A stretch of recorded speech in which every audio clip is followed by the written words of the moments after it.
तब टीवी नहीं आई थी उस जमाने तक।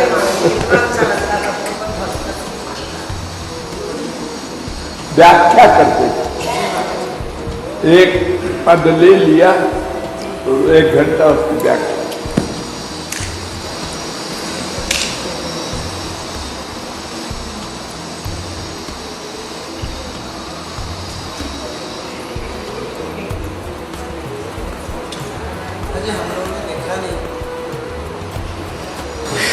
टीवी में देखा है महाराज जी, वीडियो तो महाराज जी है उसका, लेकिन ऐसे कभी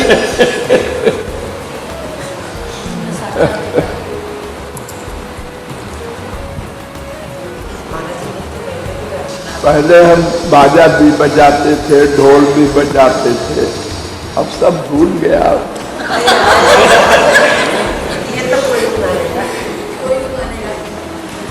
महाराज जी मनोविज्ञान कहता है कि 60 साल के बाद मेमोरी समाप्त हो जाती है। मुझे लगा आप तो पीछे लौट रहे हैं, मतलब आपकी तो महाराज जी और बढ़ती चली जा रही है। वो बात नहीं, कभी आपकी हिस्ट्री में पता नहीं लग पाया कि आपने कहाँ से सीखा बाजा। आपकी हिस्ट्री में ये कहीं पता नहीं लग पा रहा कि आपने कहाँ सीखा बाजा।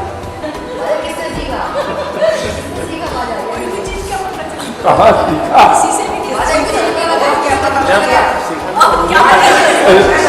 वो ऐसा हुआ था, मैं तो ढोल से कीर्तन कराता था,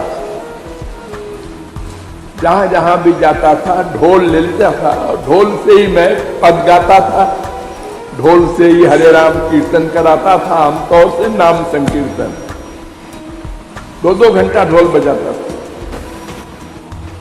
ये प्रतापगढ़ में ये एक उषा थी, बंतेरी की बहन, और एक ये थी उर्मिला। ये 2 बहनें म्यूजिक पढ़ रही थी वहां बीए।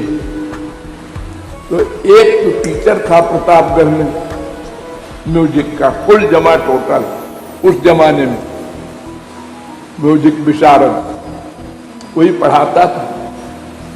उससे लड़ाई हो गई, पता नहीं क्यों इन लोगों की आपस में, तो उसने छोड़ दिया पढ़ाना और परीक्षा पास में आ गई बीए की। तब 8 राग थे, दरबारी वगैरह।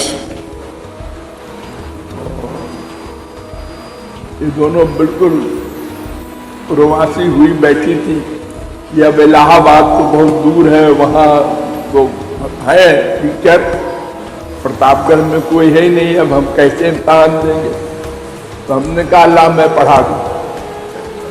तो उनके बाप और वो जो सत्संगी थे 10-12 सब हंसने लगे कि महाराज जी पढ़ा देंगे।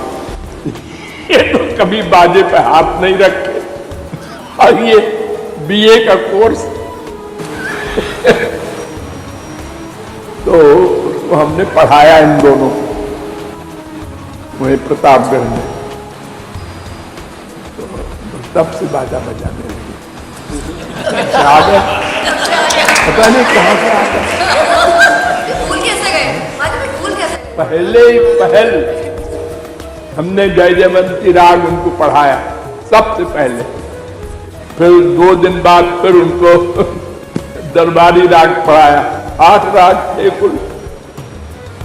फिर उसके बाद इम्तहान जब होने लगा तो उसमें ये था कि जो पढ़ाता है उसको भी वहां रहना पड़ता है। तो इलाहाबाद से आए थे एग्जामिनर 2,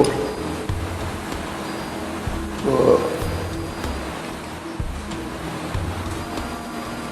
एक घनश्याम पैदा हुआ था उस समय। तो इसका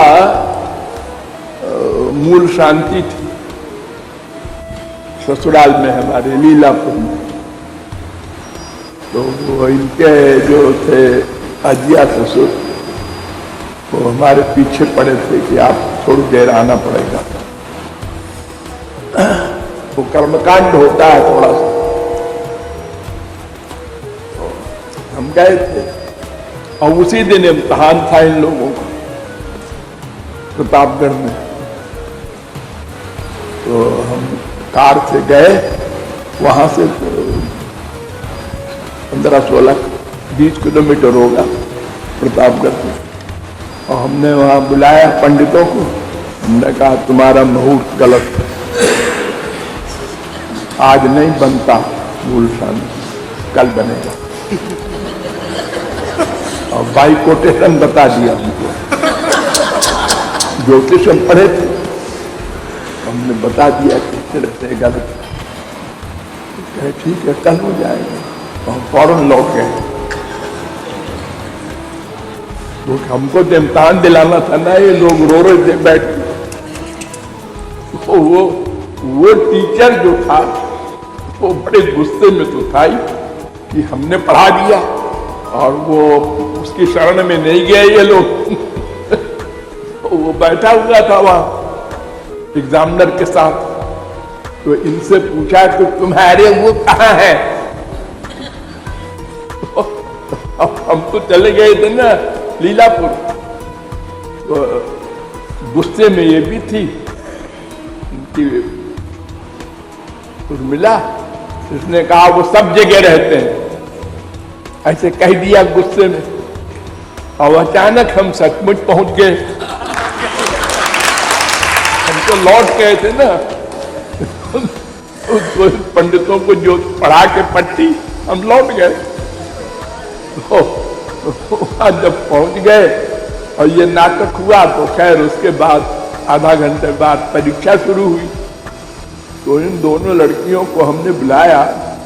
हमने कहा देखो 8 राग हैं, तो सबसे बड़ा जो परीक्षा का सब्जेक्ट होता है वो ये होता है कि गवैया लोग तान लेते हैं और कहते हैं बताओ कौन सा राग है। ये सबसे कठिन होता है बच्चों के लिए, राग पहचानना। वो तान ले रहा है, अब तान के द्वारा आप पता लगाइए ये कौन सा राग है। तो इसी में घबराते हैं बच्चे। तो इनको हमने इशारा बना दिया, जैसे जय जयवंती राग जब वो तालाब लेगा, मान लो तान लेगा, तो हम तुम लोगों की तरफ देख के ऐसे कर देंगे जी, यानी जा पर है ये राग, तो तुम कह देना जय जयवंती। और दरबारी राग पर अगर वो तान लेगा तो हम यूं कर देंगे दांत। ऐसे हमने इशारा बना दिया 8 रागों का। अब ये लोग जो जैसे वो तान ले वैसे ही ये लोग तुरंत बोल दे।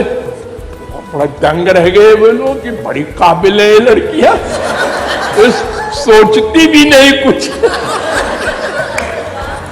वो 2 बार तान लेते हैं।